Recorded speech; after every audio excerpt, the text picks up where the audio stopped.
What's up, everyone? This is Chesh, and today I'm going to do something a little different because I think we all know how much I stay away from infinite combo decks, but this is the guilty pleasure deck. This is in the realm of like 7 to 9 power level, probably more around the 8 to 9 to be honest, because the amount of tutors. This is more of a budget-ish list of an Ukkima Foodchain deck. Now, we play, of course, Ukkima and Kazur, but Kazur is basically just so we can have green in the deck. So, Ukkima's Stalking Shadow is a legendary whale wolf 2/2. Has partnered with, obviously, Kazur. And Ukkima's Stalking Shadow can't be blocked, which is pretty cool. When Ukkima leaves the battlefield, it deals X damage to target player, and you gain X life, where X is its power. Now, I hear what you're saying. If it's your commander, you are going to be playing command attacks. You are correct. You are going to be playing command attacks. That's where Foodchain combo comes in. Foodchain is an enchantment for 2 colors and 1 green. Remove a creature you control from the game and then add X mana of any color to your mana pool, where X is the removed creature's converted mana cost plus 1. This mana can only be spent to play creature spells.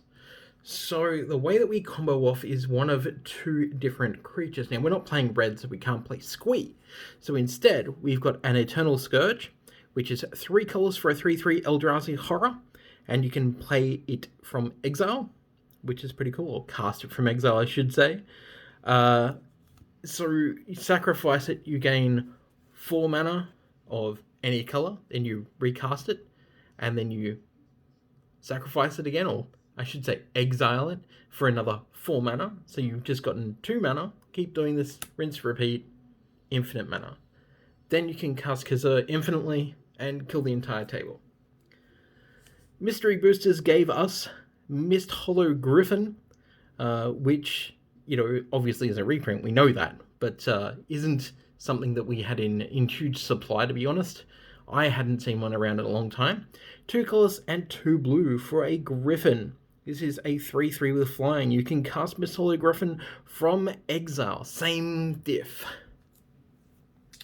We also want to make sure that if we do something like the Eternal Scourge, or even Ukkima, because Ukkima's cost doesn't change, the command attacks is an add-on to the cost of the card. So whatever you play doesn't reduce the cost of command attacks. Command attacks is an additional cost. That's where Alluring comes in. 2 green and 2 colors for an enchantment. Any player may play a creature card with a total casting cost of 3 or less whenever they can play an instant and without paying its casting cost. So basically, it gives your commander flash, which means that you can do it at the end of somebody else's turn and kill the table without having to worry too much. Great. Also giving things flash, we are running 1 copy of Alchemist's Refuge. Yeah, it's slow and it's expensive, but we're going to do it anyway just because, having more ways to give stuff technical flash is not really that terrible. Seedborn Muse, because we do run a suite of artifacts and mana dorks, and untapping all of those permanents during each of the players' untap step is pretty cool, especially if we can start playing things as though they had flash, which means we can cast it at any time, anywhere, and go off whenever we want. Speaking of mana dorks, we have good old BOP, the lovely Birds of Paradise. We have an Elvish Mystic, taps for a green, for a single green.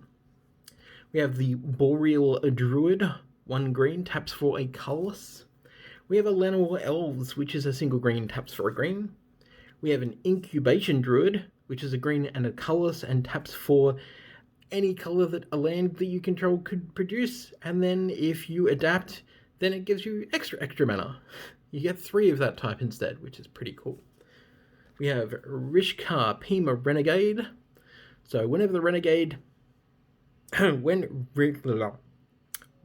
Rishkar Pima Renegade enters the battlefield, put a +1/+1 counter on each of up to 2 target creatures. Each creature you control with a counter on it has tapped to add a green to mana pool. Now, If you perhaps have, I don't know, Priest of Titania, which I couldn't find in my copy for some reason, play that over this. Priest of Titania is so much better.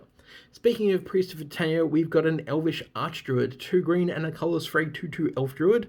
Other elf creatures you control get +1/+1, but the more important thing is to tap and add a green for each elf you control.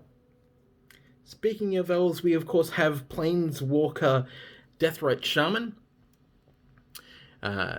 This is just basically, graveyard hate. It's good for giving you some life, making each opponent lose some life, exiling a land from a discard pile like a fetch land that's just been cracked to add extra mana to your pool. Just all round good. Something that I haven't really tried much in Commander, but I want to, but is in this deck and I still haven't had a chance to play it, is my favourite art in all of Magic, Cadaverous Bloom. This is actually from a Cad Bloom deck that I had back in the day. That was my big counterspell combo deck. I shouldn't say that because it wasn't really a counterspell combo deck. It had Force of Will in it for its counterspell, but it was basically Prosperous Bloom, which was Prosperity and Cadaverous Bloom and get rid of your hand and then draw a whole bunch of cards and then get rid of your hand and then draw a whole bunch of cards and then drain life somebody for the win. Gross combo deck. Continuing around fast mana, we have a Lotus Petal. We have, of course, a Mox Amber because it's really easy to play our commanders. We are running a Cabal Ritual. We are also having a Dark Ritual. We have Commander's Sphere, Arcane Signet, Felwar Stone, Carpet of Flowers, because generally speaking, someone's going to be playing blue. Not just you, somebody else. It's the nature of Commander. Somebody's always playing blue. Well, most of the time. And one Explore, because it just draws you a card, basically. That's just a cantrip. It's fine. Going into tutors, the first thing we need to look at is political tutoring. So things like Scheming Symmetry is what is considered a political tutor, because you're basically saying to an opponent, hey, let's be the two players. Each of us get to search our library for a card, shuffle our library, and then put the card on top. That's pretty much it. You've got ways to draw it, don't worry. So you're going to be using this, generally speaking, when you're about to win anyway. So you play this, you play, say, Brainstorm or something, so that you can draw the card, and then you just win. The same with a Wishclaw Talisman. You're going to be giving it to a player who's all tapped out, because you're a dirty, dirty human. So basically, you're going to use it to search your library for a card, put it into your hand, shuffle your library, and then an opponent gains control of Wishclaw. Again, doing it just because you can win. One of the worst tutors in the game, because I couldn't find it in my demonic consultations, we have a Ristic Tutor. Really is just one of the worst tutors. Another of the worst tutors is a Demonic Collusion, because it's 5 mana, has buyback, which is pretty cool, but it's 5 mana, that's a lot of money. It's a lot of mana. We, of course, have Grim Tutor. Thanks to M21, we get these pretty new Grim Tutors, which means everyone now has access. Not just people who somehow had Portal and didn't sell off all their cards at one point when they thought Magic was going to die. Trust me, we've done it multiple times. We've got a Beseech the Queen. It's not a great tutor, but it's not a terrible tutor, so it's in here as well. A goodie, but an oldie. We've got Demonic Tutor. No Vamp Tutor, though. Diabolic Intent, because we have enough creatures that we should be able to sacrifice one to go looking for something. And that is our tutor base. There is a lot of tutors in this deck to make sure it works. Coming into protection. Yeah, Destiny Spinner. 1 green and 1 colorless. Creature and enchantment spells you control can't be countered. Don't worry about the rest of it, we don't care. It's just the can't be countered. But just in case, we also have a copy of Stifle, so we can counter target activated or triggered ability, such as a fetch land, because we are a horrible person. Spell Pierce, Spell Snare, Mental Misstep, Swan Song,